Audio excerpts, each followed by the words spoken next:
Good morning everyone. मैं doctor सुधा मित्तल। बच्चों, अपन ने पिछले वीडियो में अध्ययन किया मास्लो एवं हर्ट्ज़बर्ग की विचारधाराओं के बारे में देखा। अपन ने देखा मास्लो ने अपने अभिप्रेरण की विचारधारा के अंतर्गत व्यक्ति की आवश्यकताओं को एक क्रमबद्ध रूप दिया। इसी प्रकार से हर्ट्ज़बर्ग ने अभिप्रेरण की अपनी विचारधारा के अंतर्गत आरोग्य घटक एवं अभिप्रेरक घटक के रूप में अपनी विचारधारा को प्रस्तुत किया। आज अपन देखते हैं मास्लो एवं हर्ट्ज़बर्ग की विचारधाराओं का अगर हम तुलनात्मक अध्ययन करें तो किस प्रकार से हम देख सकते हैं कि दोनों की विचारधाराओं में बहुत कुछ समानताएं हमें देखने को मिलती हैं।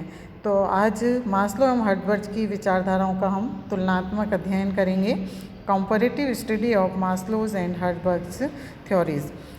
मास्लो एवं हर्ट्ज़बर्ग की विचारधाराओं का अगर हम सावधानीपूर्वक और गहन अध्ययन और विश्लेषण करें तो इन दोनों में बहुत सारी समानताएं विद्यमान हैं और हमें समानताएं दिखाई देती हैं। जैसे दोनों ही विचारधाराएं मानवीय आवश्यकताओं पर आधारित हैं।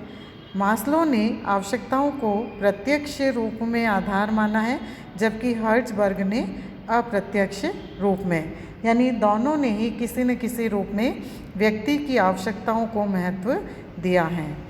दोनों ही विचारधाराएं अभिप्रेरण तरीकों का वर्णन करती हैं कि किस प्रकार से व्यक्तियों को यानी कर्मचारियों को अलग अलग तरह से मोटिवेट किया जाना चाहिए। तो उनका क्या तरीके हैं, क्या साधन है, उनका वर्णन दोनों के द्वारा किया गया है। दोनों ही विचारधाराएं मानव को इच्छा प्रधान प्राणी मानती हैं। दोनों ही विचारधाराएं इस मान्यता पर आधारित हैं कि आवश्यकताएं वे प्रेरक शक्ति हैं जो व्यक्ति को कुछ करने के लिए प्रेरित करते हैं।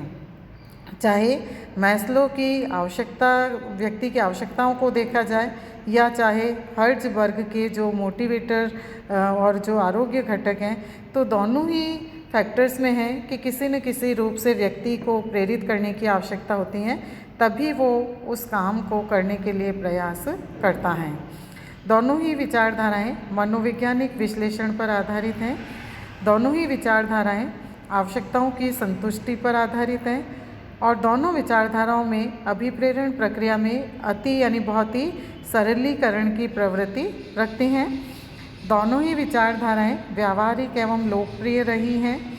दोनों ही विचारधाराएं अभिप्रेरण में व्यक्तिगत भिन्नताओं को स्पष्ट करने में भी असफल रही हैं। यानी कि मास्लो और हर्ट्ज़बर्ग की दोनों ही विचारधाराओं के अंतर्गत ये स्पष्ट नहीं किया गया है कि व्यक्तिगत जो भिन्नताएं हैं व्यक्तियों की वो किस प्रकार से डिफरेंट हो सकती हैं। दोनों ही विचारधाराओं ने समान आवश्यकताओं का अध्ययन किया। मास्लो ने मानव की समस्त आवश्यकताओं को 5 भागों में विभाजित किया, जबकि हर्ट्ज़बर्ग ने आवश्यकताओं को 2 वर्गों में विभाजित किया है। मास्लो द्वारा शारीरिक, सुरक्षात्मक, सामाजिक आवश्यकताओं के वर्ग की आवश्यकताएं एवं स्वाभिमान अथवा अहम वर्ग की कुछ आवश्यकताएं हर्ट्ज़बर्ग द्वारा बताए गए आरोग्य घटकों में समाहित है और मास्लो के वर्गीकरण की शेष आवश्यकताएं अर्थात स्वाभिमान या अहम वर्ग की कुछ एवं आत्मविकास आवश्यकताएं हर्ट्ज़बर्ग के अभिप्रेरक घटकों में सम्मिलित हैं। तो इस प्रकार से स्पष्ट है कि मास्लो और हर्ट्ज़बर्ग की विचारधाराओं में पारस्परिक संबंध हैं और जिसको हम इस रेखा चित्र के अंतर्गत भी देख सकते हैं। मास्लो ने जो आवश्यकताओं का क्रम दिया, शारीरिक आवश्यकताएं, सुरक्षात्मक आवश्यकताएं, सामाजिक आवश्यकताएं और स्वाभिमान आवश्यकताएं एवं आत्मविकास की आवश्यकताएं, उसी को हर्ट्ज़बर्ग ने 2 भागों में 2 घटकों के रूप में डिवाइड किया। आरोग्य घटक को जब हम देखते हैं तो इसमें मास्लो की 3 आवश्यकताओं को इसमें सम्मिलित किया जा सकता है और उसी प्रकार से जो अभिप्रेरक घटक हैं वो मास्लो की स्वाभिमान आवश्यकताओं से प्रारंभ होती हैं और आत्मविकास की आवश्यकताओं के अंतर्गत आती हैं। तो इस प्रकार से दोनों ही प्रबंधकों के द्वारा, दोनों ही जो प्रबंध शास्त्री हैं, इन्होंने समान रूप से व्यक्ति की आवश्यकताओं को प्रस्तुत किया गया है और उनको ध्यान में रखा है। अब हम देखते हैं मास्लो एवं हर्ट्ज़बर्ग की विचारधाराओं में क्या अंतर हैं। Difference between Maslow's and Herzberg's theories. Maslow की विचारधारा का आधार आवश्यकताओं की क्रमबद्धता है, जबकि हर्ट्ज़बर्ग की विचारधाराओं के का आधार उनके घटक हैं जिनसे असंतुष्टि को टाला जा सकता है और दूसरा जिनसे संतुष्टि प्रदान कर अभिप्रेरित किया जा सकता है। सेकंड, मास्लो की विचारधारा में मास्लो ने मानव की आवश्यकताओं को उस क्रम में रखा है जिसमें वे उत्पन्न होती हैं, जबकि हर्ट्ज़बर्ग की विचारधारा में आवश्यकताओं को क्रमबद्ध नहीं किया गया है। उन्होंने आवश्यकताओं को एक निश्चित क्रम नहीं दिया है। प्रकृति, मास्लो की विचारधारा वर्णनात्मक है, जबकि हर्ट्ज़बर्ग की निर्धारणात्मक है। मास्लो की विचारधारा का सार तत्व है कि असंतुष्ट आवश्यकताएं ही व्यक्ति को कार्य करने के लिए अभिप्रेरित करती हैं, जबकि हर्ट्ज़बर्ग की विचारधारा का सार यह है कि संतुष्टि या असंतुष्ट आवश्यकता ही व्यक्ति को उच्च निष्पादन के लिए अभिप्रेरित करती हैं। मास्लो की विचारधारा में कर्मचारियों की आंतरिक आवश्यकताओं पर ध्यान केंद्रित किया जाता है, जबकि हर्ट्ज़बर्ग ने कार्य वातावरण तथा कार्य की विषय वस्तु के मध्य अंतर पर ध्यान केंद्रित किया है। मास्लो की विचारधारा यह मानती है कि संतुष्ट आवश्यकताओं की संतुष्टि व्यक्ति को अभिप्रेरित नहीं करती हैं, जबकि हर्ट्ज़बर्ग की विचारधारा के अनुसार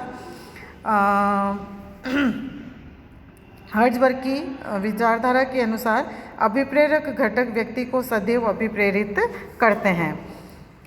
इसी प्रकार से मास्लो की विचारधारा में कोई प्रयोगात्मक आधार नहीं है, अर्थात यह विचारधारा उसके अनुभव एवं अध्ययन पर आधारित है, जबकि हर्ट्ज़बर्ग ने अपनी विचारधारा के प्रतिपादन में प्रयोगों एवं उनसे प्राप्त निष्कर्षों को आधार बनाया है। मास्लो की विचारधारा में तार्किक और विवेकपूर्ण एवं अधिक वैज्ञानिक नहीं है, जबकि हर्ट्ज़बर्ग की विचारधारा अपेक्षाकृत अधिक तार्किक, विवेक सम्मत एवं अधिक वैज्ञानिक प्रतीत होती है। मास्लो की विचारधारा मानती है कि प्रत्येक असंतुष्ट आवश्यकता की संतुष्टि व्यक्ति को अभिप्रेरित करती है, जबकि हर्ट्ज़बर्ग की विचारधारा मानती है कि केवल अभिप्रेरक घटक ही अभिप्रेरणा देते हैं, आरोग्य घटक नहीं। मास्लो की विचारधारा है कि मास्लो की विचारधारा के अनुसार कोई आवश्यकता एक बार संतुष्ट हो जाती है तो वह भविष्य में अभिप्रेरक का कार्य बंद कर देती है, जबकि हर्ट्ज़बर्ग की विचारधारा के अनुसार प्रबंधकों को कर्मचारियों को अभिप्रेरित करने के लिए उनकी संतुष्टि पर ध्यान देना आवश्यक होता है। तो इस प्रकार से मास्लो और हर्ट्ज़बर्ग की विचारधाराओं में अपन ने अंतर देखा, लेकिन फिर भी हम इनकी समानताओं के बारे में देखते हैं और अधिक से अधिक इन दोनों की विचारधाराओं में समानता दिखाई देती हैं, जिसका अध्ययन अपन ने ऊपर किया। तो ये दोनों इस विचारधाराओं के अंतर के भी कारण हैं और इन दोनों में कुछ अंतर भी दिखाई देते हैं। नेक्स्ट वीडियो में अध्ययन करेंगे बच्चों मैकग्रेगर का एक्स एवं वाई सिद्धांत या अभिप्रेरण की एक्स एवं वाई विचारधारा। धन्यवाद।